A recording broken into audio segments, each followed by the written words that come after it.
Ratu Bilqis penyembah matahari.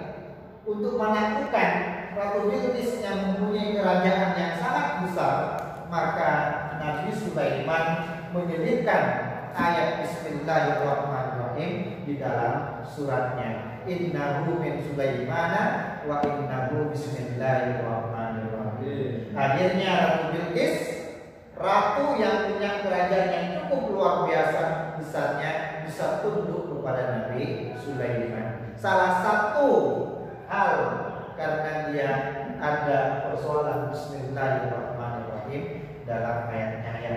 Ini salah satu kelebihan Bismillahirrahmanirrahim.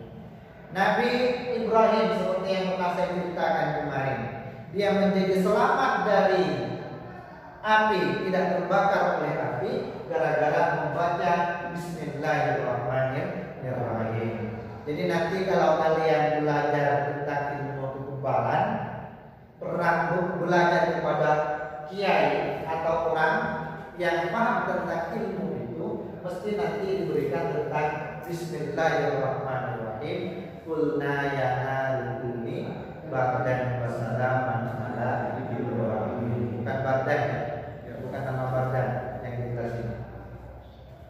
Qulna ya naru wahai api, ya narukuni adalah kuni bardan wa salaman ala Ibrahim. Jadilah engkau wahai api menjadi dinginnya, bardan wa salaman, dan selamatlah Nabi Ibrahim. Selamatkan Nabi Ibrahim. Akhirnya Nabi Ibrahim dengan membaca Bismillahirrahmanirrahim, kemudian ayatnya kunna ya kuni bardan wa salaman ala Ibrahim, dia menjadi selamat. Itu salah satu makna dari manfaat dari Bismillahirrahmanirrahim ya. Nah, kemudian kemarin ketika saya hitung-hitung jumlah huruf dalam kalimat Bismillahirrahmanirrahim, ini ada 19 huruf ilmiah. Ada 19 huruf. 19 huruf ini sama dengan jumlah malaikat Zabaniyah yang juga ada 19 malaikat. Malaikat Zabaniyah penjaga api neraka itu juga berjumlah 19 malaikat. Ada mufassir yang mengatakan bahwa Bismillah, nama malaikat Zabaniyah itu sesuai dengan huruf Bismillahirrahmanirrahim. Ada yang jauh berubah, ada yang jauh bermusim sampai kepada ayat huruf mem. Katanya begitu ya. Jadi diawali dengan huruf Bismillahirrahmanirrahim. Nah, malaikat Zabaniyah yang ditugas oleh Allah untuk menjaga api neraka dan untuk menyiksa orang-orang yang berdosa, dia tidak menjadi kepanasan saat menyiksa orang yang berdosa, karena katanya mufasir, dia ketika diperintahkan oleh Allah untuk menyiksa orang-orang yang berdosa selalu mengucapkan ayat Bismillahirrahmanirrahim. Sungguh ayat yang sangat luar biasa ini ya, Bismillahirrahmanirrahim. Bahkan kalau kita sering membaca Bismillahirrahmanirrahim, yakin tentang ayat Bismillahirrahmanirrahim, surga itu sudah memanggil ya. Apa katanya? Labbaik wa sa'daik Allahumma ada khil abduka hala fi Bismillahirrahmanirrahim. Jadi ketika ada orang yang mengucapkan, melafazkan ayat Bismillahirrahmanirrahim, surga mengatakan labbaik wa sa'daik Allahumma, labbaik, aku memenuhi panggilanmu, wa sa'daik Allahumma, kebahagiaan di atas kebahagiaan untukmu.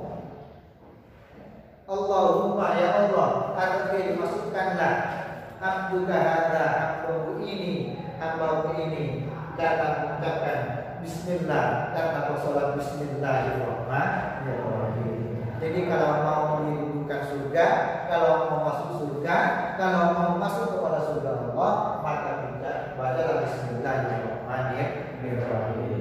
Nah, kalau misalkan saya tanya, apa makna dari huruf ba? Apa makna dari huruf sin? Apa makna dari huruf mim? Apa Allahnya? Apa Ar-Rahmannya? Apa Rahimnya? Apa bentuknya? Demi berdan, amin. Kisah apa artinya banyak? Banyak ada yang mengatakan barik wal bau barikul baraya. Baknya adalah Tuhan Maha Pencipta segala makhluk, Tuhan yang menciptakan manusia, Tuhan yang mengadakan segala seluruh makhluknya. Al-Falbal Bariul Baraya. Wasin apa sihnya? Wasin Sattarul Khataya. Tuhan yang menutupi segala kesalahan, karena manusia umumnya adalah semua tempat salah ya. Manusia itu adalah tempat salah dan dosa. Tidak ada manusia yang terbebas dari dosa. Hatta Nabi Muhammad juga pernah melakukan kesalahan. Jadi tidak ada manusia yang tidak bersalah. Nabi Muhammad melakukan kesalahan dan langsung ditegur oleh Allah, karena Nabi Muhammad adalah maksumnya.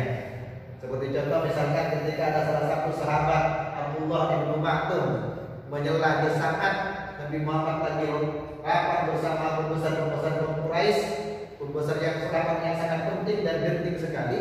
Tiba-tiba sahabat Abdullah bin Maktum, sahabat yang buta, dia nanya, minta untuk diberikan ayat-ayat tentang ayat-ayat Allah ya.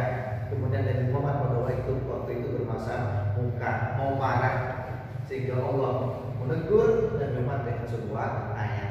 Itu kan salah satu contoh bahwa Nabi Muhammad juga pernah melakukan kesalahan, tapi langsung ditegur oleh Allah karena beliau adalah maksum. Kalau kita siapa yang ditegur?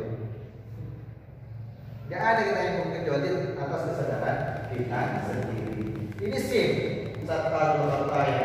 Allah Maha menutupi segala kesalahan yang dilakukan oleh manusia. Itu simnya.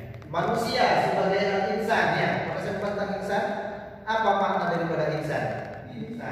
Insan itu katanya di dalam surat Al-Ma'arij, al-insanu khuliqa halu'an. Insan manusia diciptakan dalam keadaan berdosa. Idza masya jazua, apabila dia ditimpa kejelekan, dia biasanya adalah suka berkeluh kesah, ditinggal pergi oleh orang yang dicintai. Biasanya galau ya, menghubungi ceweknya gak diangkat-angkat, biasanya galau, kemana dia, bareng siapa dia, sama siapa dia. Biasanya begitu ya insan ya. Ini insan berkeluh kesah. Wa idza masul khairu wa apabila ditimpa kebaikan, sukanya manusia itu adalah kikir sebagai insan. Makanya tidak lepas dari kesalahan. Nah, bagaimana untuk tidak menjadi kikir, tidak menjadi galau, tidak menjadi tergesa-gesa? Katanya Allah di dalam Al-Quran, illal musallin alladzina hum an salatihim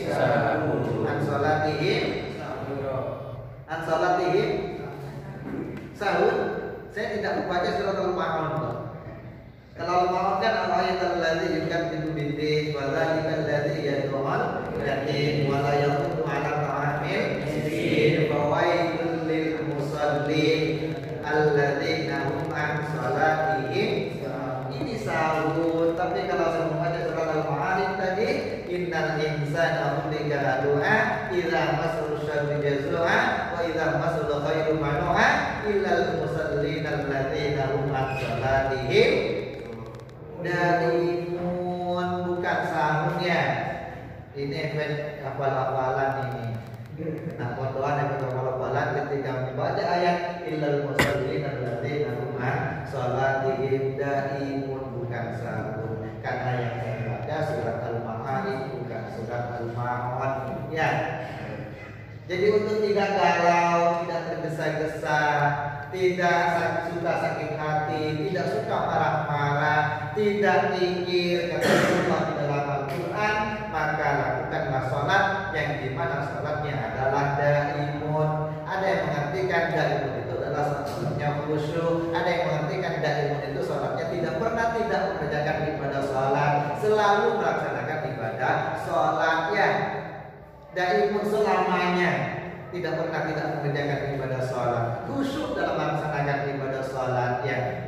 Itu makanya kalau masih kikir, kalau masih tergesa-gesa, kalau suka galau berada di pondok, berarti sholatnya belum baik dan benar. Kan begitu ya. Ini tentang sin, bahwa manusia tidak lepas dari kesalahan. Allah maknanya sin Sattarul Khataya, manusia itu Sattarul Khataya, Allah itu maha menutupi segala kesalahan yang dilakukan oleh manusia. Apa maknanya mim? Ba'da bariul baraya. Allah yang Maha mengadakan segala makhluknya, menciptakan manusia dan menciptakan semua makhluk ini. Sin satarul khataya, Allah yang menutupi segala kesalahan. Wal mimu al-mannanu bil ataya, Allah yang Maha memberikan, yang menganugerahkan apa yang diminta oleh manusia. Allah yang Maha memberikan segala apa yang diminta oleh manusia. Ini mimnya ya. Kemudian apa Allah wakilah katanya di dalam kitabnya Syekh Nawawi Al-Batani, Allah kasyiful balaya, Allah yang menutupi, yang menghilangkan malapetaka yang terjadi pada manusia. Kemudian apa rahmannya? Ar-Rahmanu mu'til ataya, Allah yang memberi terhadap apa yang diminta oleh manusia. Ar-Rahimu, apa rahim? Ghafirul khataya, Allah yang mengampuni segala kesalahan yang dilakukan oleh manusia. Ini pengertian dari Bismillahirrahmanirrahim, dari huruf per huruf, dari kalimat per kalimat. Baknya bariul baraya, sinnya satarul baraya, mimnya al-mannan bil ataya. Allahnya Allah ya kasyiful balaya. Ar-Rahman, Ar-Rahmannya adalah mu'til ataya, Ar-Rahimnya adalah ghafirul khataya. Ini dalam kitab Tubabul Hadan Tanbihul Qaul, ya, syarah dari Tubabul Hadis, ya. Tanbihul Qaul dari Syekh Nawawi Al-Batani tentang makna dari baca Bismillahirrahmanirrahim.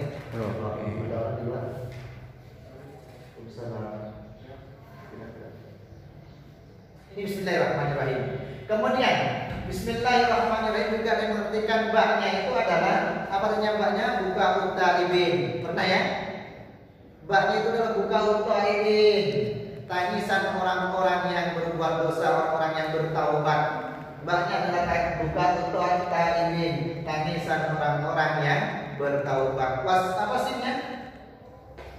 Sahul ghafilin, kelalaian orang-orang yang lalai. Mimnya maghfiratuhu lil mudznimin, ampunan Allah kepada orang-orang yang berbuat dosa. Makanya orang-orang yang berbuat dosa, selama dia menangisi terhadap perbuatan dosa yang dilakukan dan tidak ingin mengulangi perbuatan dosa yang dilakukan, maka dia akan diampuni oleh Allah. Ini dari makna Bismillah. Apa rahmannya? Apa bedanya antara Rahman dengan Rahim? Apa bedanya? Apa bedanya Rahman dengan Rahim? Rahman ini ikut sigat mubalaghah ya, yang bermakna al-kasr, atau bermakna banyak ya. Ikut wazan fa'lanun, rahmanun. Jadi artinya ini kan dari rahimaya, kasih sayang Allah, rahmat Allah. Rahmat Allah, rahmat ini adalah rahmat Allah yang diberikan kepada semua makhluk Allah. Rahmat Allah yang diberikan kepada seluruh manusia yang ada di dunia ini. Tidak membeda-bedakan apakah dia beragama Islam atau tidak beragama Islam, apakah dia seorang mukmin atau tidak mukmin, semuanya diberikan rahmat oleh Allah. Ini rahmatnya. Sementara Rahim ini adalah rahmat Allah yang hanya diberikan kepada orang-orang mukmin ketika berada di akhirat.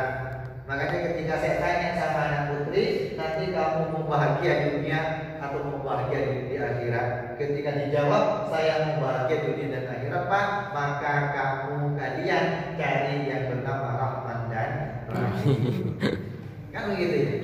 Jadi kalau mau bahagia di dunia akhirat, maka harus cari suami yang bernama Rahman dan Rahim. Jangan hanya Rahman, jangan hanya Rahim ya, tapi Rahman lah Rahim. Ini tentang makna Bismillahirrahmanirrahim. Ada juga yang mengatakan makna Bismillahirrahmanirrahim dari huruf ini sesuai dengan nama-nama Allah Asmaul Husna. Makanya ayat Bismillahirrahmanirrahim ini banyak manfaatnya. Seperti yang saya sampaikan tadi, Bismillahirrahmanirrahim juga bisa membuat kita tidak kepanasan ketika kita memegang api yang seperti cerita Nabi Ibrahim. Itu kalau kita berada dalam keyakinan yang mantap. Tapi kalau tidak yakin, jangan coba-coba kalian memegang api biar tidak terbakar ya. Ini ayat Bismillahirrahmanirrahim. Nah, kalau misalkan kita artikan seperti yang sebelum saya sebutkan, bahwa Allah itu menurunkan kitabnya ke dunia ini ada 150 kitab ya. Pernah saya sebutkan, Allah menurunkan kitabnya katanya ulama itu adalah 140 kitab. 60 suhuf kepada Nabi Syed, 30 suhuf kepada Nabi Ibrahim, 10 suhuf kepada Nabi Musa sebelum Taurat diturunkan. Kemudian Taurat, Zabur, Injil dan Al-Quran. Nah, semua suhuf-suhuf itu, kitab-kitab Allah yang diturunkan kepada para nabinya, semua maknanya termaktub di dalam Al-Qurannya.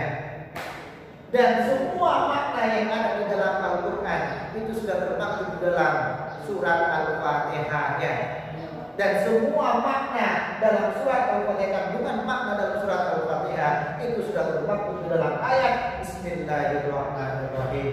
Dan ayat kandungan makna ayat Bismillahirrahmanirrahim itu sudah termaktub di dalam huruf ba. Ya, apa makna daripada huruf ba?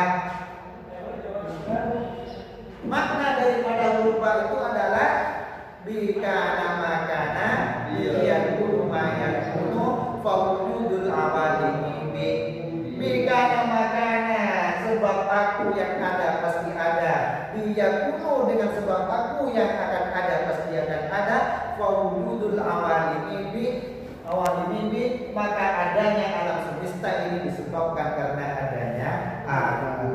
Itu katanya arti dari huruf ba ya. Jadi kalau kita ingin mengatakan, umumnya sekarang anak-anak di sekolah itu diajarkan ketika ditanya siapakah apa bukti dari adanya Allah, maka mereka akan mengatakan bukti adanya Allah adalah adanya alam semesta. Padahal menurut ilmu tasawuf, menurut Ibnu Athaillah itu adalah keliru dan bahkan bisa menyebabkan orang yang mengatakan bukti adanya Allah adalah adanya alam semesta bisa menjadi syirik, menyekutukan Allah dengan yang lain. Padahal harusnya kita mengatakan adanya Allah membuktikan adanya alam semesta, karena Allah tidak tergantung dengan adanya yang lain, sementara adanya yang lain, adanya makhluk tergantung dengan adanya Allah. Jadi bagaimana mungkin sesuatu yang adanya tidak tergantung dengan adanya yang lain itu dijadikan sebagai bukti tentang adanya Allah, begitu ya? Harusnya kita mengatakan bahwa adanya Allah membuktikan tentang adanya alam semesta, adanya Allah membuktikan adanya manusia, bukan dibalik sebuah titik ciptaan. Al-Mustamad min kulli mawjudin, yang semua ciptaan itu, makhluk itu adalah bersumber dari bumi. Jadi kita dan makhluk-makhluk yang lain ini bersumber dari Allah.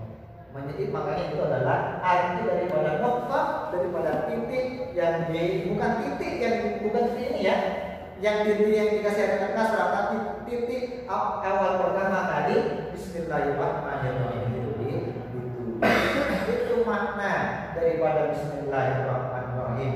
Makanya jangan sekali-kali kita mengatakan bahwa bukti adanya Allah adalah adanya alam semesta, karena Allah tidak tergantung adanya dengan adanya yang lain, sementara adanya yang dia tergantung dengan adanya Allah. Jadi katanya Ibnu Athaillah, kapan Allah itu jauh sehingga membutuhkan dalil untuk sampai kepada Allah, kapan Allah itu tidak ada sehingga membutuhkan sesuatu untuk menunjukkan adanya Allah. Allah itu ada selama-lamanya dan tidak pernah tidak ada ya. Berbeda dengan makhluk itu pernah tidak ada kemudian menjadi ada.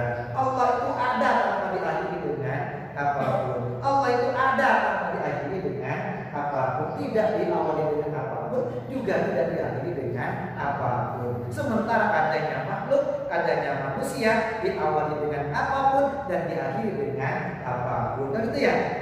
Jadi nggak mungkin sesuatu yang adanya tergantung dengan adanya yang lain bisa menjadikan bukti tentang adanya sesuatu yang tidak tergantung dengan adanya yang lain. Adanya makhluk tidak bisa menjadi bukti adanya Allah, tapi adanya Allah menjadi bukti adanya makhluk. You understand? Yeah. Itu sebuah tasawuf ya. Mengerti? Kalau misalkan saya tanya nanti mengerti ya. Ini baru ayat Bismillahirrahmanirrahim, saudara. Kumpulan maknanya sudah cukup luar biasa. Iwan, mengerti Iwan? Tentang Bismillahirrahmanirrahim. Makanya kalau seperti yang saya bilang kemarin, ilmu sihir itu banyak juga dia diambilkan di dalam Al-Quran. Tapi bahasanya orang tidak menggunakan Bismillahirrahmanirrahim. Jadi ilmu sihir walaupun diambilkan di dalam Al-Quran, tidak ada Bismillahirrahmanirrahimnya. Makanya ketika ada panah yang terbang itu, sebenarnya orang punya ilmu sihir, dia sholat, tapi katanya sholatnya menghadap ke timur dengan telanjang bulan. Sholat untuk minta bantuan kepada jin, bukan sholat untuk menghambakan diri kepada Allah. Gitu ya.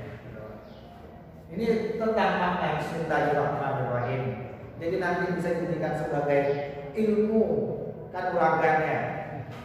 Buktikan nanti ya.